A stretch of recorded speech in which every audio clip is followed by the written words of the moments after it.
안녕하세요. 특집 특이점 5번째 이야기입니다. 특이점 시대, 우리는 어떻게 살아야 하는가? 노동의 종말에서 발견한 인간의 조건과 새로운 가치의 건축. AI라는 인프라 위에서 의미를 짓는 사람들을 위한 가이드입니다. 첫 번째 편부터 네 번째 편까지 우리는 특이점의 이론적 배경, 낙관론자들의 비전, 회의론자들의 경고, 그리고 그 한계를 돌파할 기술들을 차례로 살펴보았습니다. AI가 수학 난제를 풀고 코드를 짜고 논문을 쓰는 세상에서 인간은 무엇을 해야 할까요? 반복 노동이 사라지고 생산성이 무한대를 향해 달려가는 이 전환기에 우리 개인은 어떤 준비를 해야 할까요? 그리고 더 근본적으로 노동의 의미가 흔들리는 세상에서 인간은 어떤 가치를 추구하며 살아야 할까요? 이것은 기술 이야기가 아닙니다. 인간 이야기입니다. 이제 질문의 방향을 바꿀 때입니다. 지금까지의 질문은 기계가 어디로 가는가 였습니다. AI가 수학을 풀고 코드를 짜고 논문을 쓰는 세상. 생산성이 무한대를 향해 달려가는 기술적 한계 돌파의 이야기였습니다. 그러나 이제 우리가 던져야 할 질문은 다릅니다. 우리는 어디로 가야 하는가?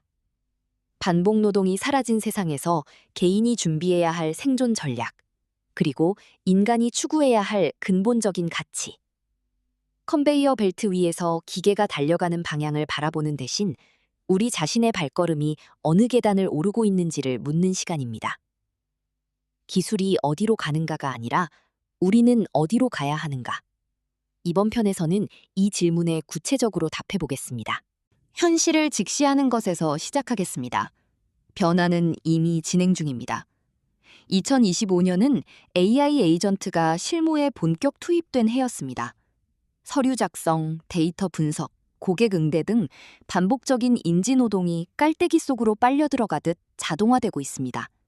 나아가 법무, 금융, 의료 영상 판독과 같은 전문 영역으로까지 그 범위가 빠르게 확장되고 있습니다. 두려움을 조장하려는 것이 아닙니다. 이것이 현실의 좌표입니다. 그리고 여기서 가장 중요한 시사점은 이것입니다. 과거의 자동화는 근육을 대체했습니다. 그러나 지금 이 시대의 자동화는 지식 그 자체를 대체하고 있습니다. 자동화의 대상이 근육에서 지식으로 전환되고 있는 것입니다. 역사는 우리에게 희망적인 이야기를 들려준 적이 있습니다. ATM이 전국에 보급되었을 때 은행 창구 직원의 수는 줄어들지 않았습니다. 오히려 늘었습니다. 자동화가 단순 업무를 흡수하자 인간 직원들은 더 복잡한 고객 관계와 금융 상담으로 역할을 옮겨갔습니다.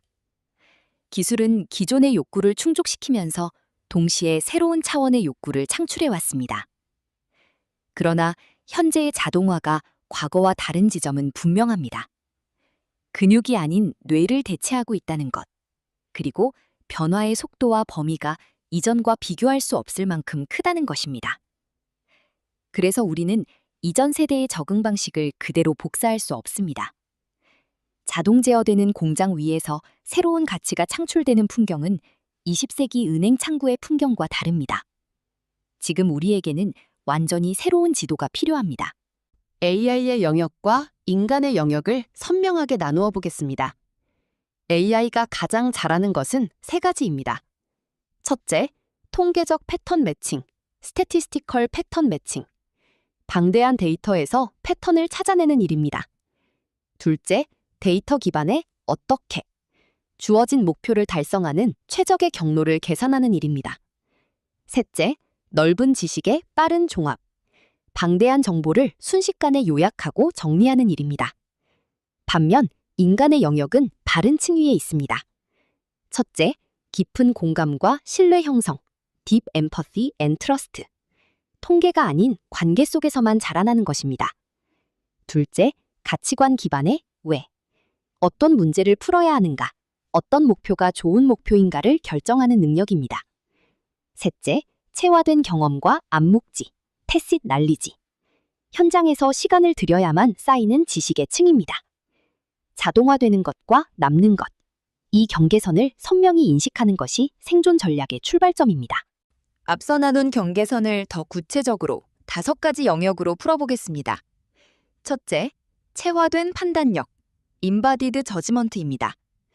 모라백의 역설이 보여주듯 데이터로 완전히 포착되지 않는 복잡한 감각 정보와 직관적 물리 상호작용, 위기 현장에서의 판단, 환자를 대면하는 의료진의 직감이 여기에 속합니다.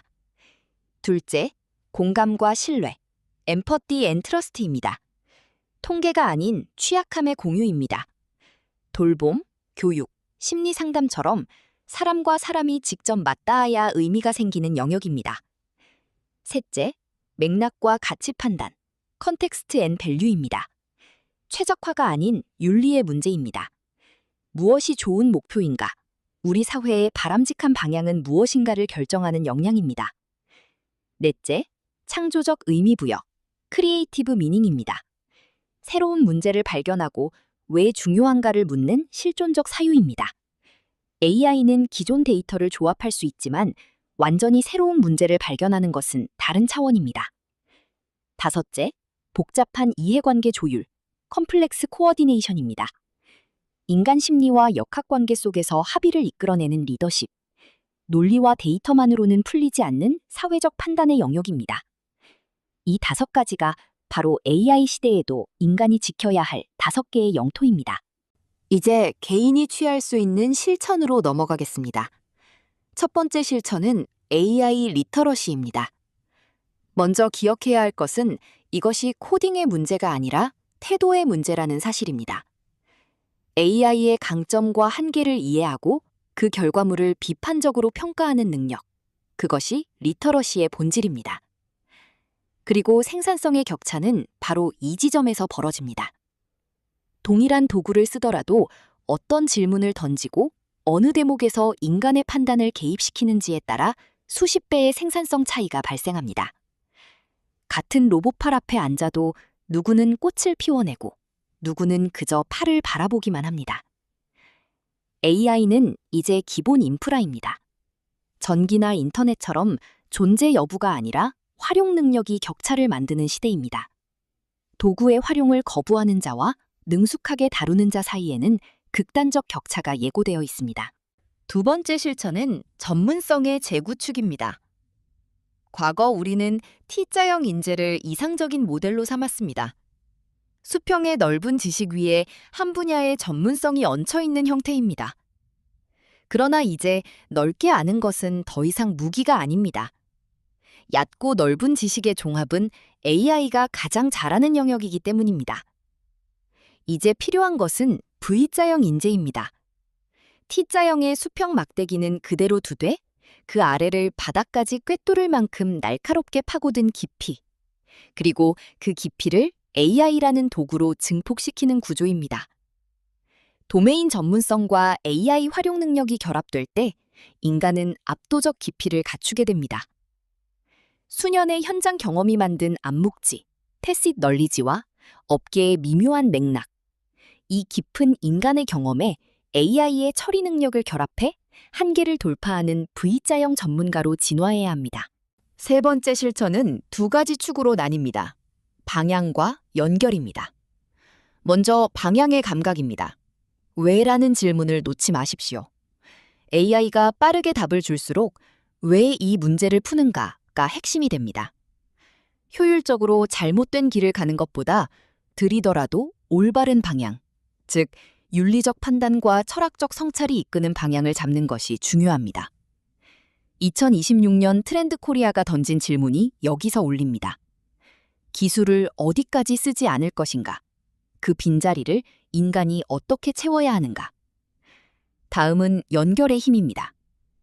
데이터 센터에서 생산되지 않는 것들이 있습니다. AI는 혼자 일하지만 인간은 관계 속에서 생존합니다.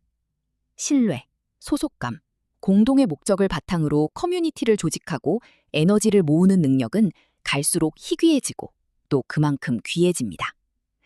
속도보다 방향, 고립보다 연결. 이것이 세 번째 실천의 2날개입니다. 여기서 한 발 더 깊이 들어가 보겠습니다. 생산성 향상과 적응 전략을 넘어 더 근본적인 질문이 있습니다. 1943년 미국의 심리학자 에이브라함 매슬로우는 인간의 욕구를 5단계의 피라미드로 정리했습니다. 하위 단계는 생리적 욕구와 안전, 사회적 소속과 존중, 그리고 피라미드의 가장 꼭대기에 자아 실현, 셀프 액추얼라이제이션이 있습니다. 이 피라미드 구조가 특이점 시대에 어떻게 펼쳐질까요? 하위 단계, 즉 물질적이고 안전한 기반은 AI와 인프라가 보장해 줍니다.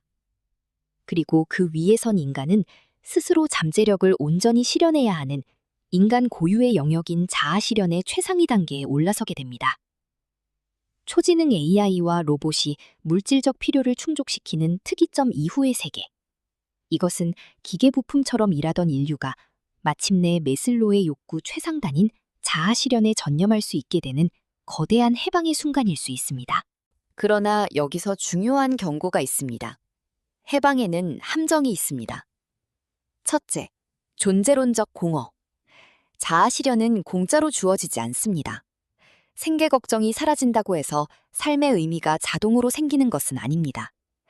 의미 있는 목표와 가치관 없이 물질적 풍요만 주어하면 인간은 소외감, 무력감, 무의미함이라는 메타병리, 메타패설로지에 빠집니다. 잘 돌아가는 자동화 공장 옆에서 정작 마음의 집은 무너지는 상태입니다. 둘째, 내재적 동기의 중요성입니다. 매슬로가 연구한 자아 실현을 이룬 사람들의 공통점이 있었습니다. 그들은 외부의 보상 없이도 과정 그 자체, 성장, 탐구, 창조의 과정 자체에서 보람을 느끼는 내재적 동기를 가지고 있었습니다. 기계가 빵을 구워줄 수는 있습니다. 그러나 작은 정원을 가꾸는 사람의 손끝에서 피어나는 의미, 그것은 누구도 대신 만들어주지 못합니다. 우리가 왜 사는지는 스스로 답해야 합니다. 이 모든 논의를 4가지 인간상으로 종합해 보겠습니다. 첫째, 질문하는 인간. AI가 답을 내놓는 시대일수록 좋은 답보다 좋은 질문이 더 가치 있습니다. 삶과 공동체, 기술의 방향에 대해 끊임없이 질문하는 인간입니다. 둘째, 느끼는 인간. 정보 처리가 아닌 경험의 주체입니다. 자연, 음악, 사랑을 통해 가치 판단과 창조의 원천을 지켜내는 인간입니다. 셋째, 관계 맺는 인간. 편리함 속에서 희귀해지는 진정한 연결. 공동체와 서로에 대한 책임을 잊지 않는 인간입니다. 넷째, 선택하는 인간. 주어진 조건에 반응하는 대신 스스로 의미를 선택하고 자신의 삶을 결정하는 인간입니다. 매슬로가 자아 실현에서 발견한 가장 깊은 통찰이 바로 이것입니다. 질문하고, 느끼고, 관계 맺고, 선택하는 인간. 이것이 크기점 시대를 살아갈 우리의 내 얼굴입니다. 이제 결론입니다. 기계의 회색 기반 위에 사람들이 모이고, 걷고, 꽃을 심고, 대화를 나누는 생생한 풍경. 이것이 우리가 지향해야 할 특이점 이후의 세계입니다. 아래층은 하드웨어와 인프라가 담당합니다. 그러나 그 위층은 오직 우리가 채워야 할 영역입니다. 3가지 결론을 남깁니다. 첫째, 해방이 의미를 가지려면 해방된 이후의 삶에 대한 비전이 먼저 존재해야 합니다. 둘째, 특이점이 축복이 될지 공허함이 될지는 기술의 수준이 아니라 우리 각자가 삶의 의미에 어떻게 답하는가에 달려 있습니다. 셋째, 역사의 어떤 순간에도 인류는 기술의 도구가 아니라 주인이었습니다. 기술이 모든 것을 할 수 있는 세상에서 가장 중요한 것은 우리가 더 인간다워지는 것입니다.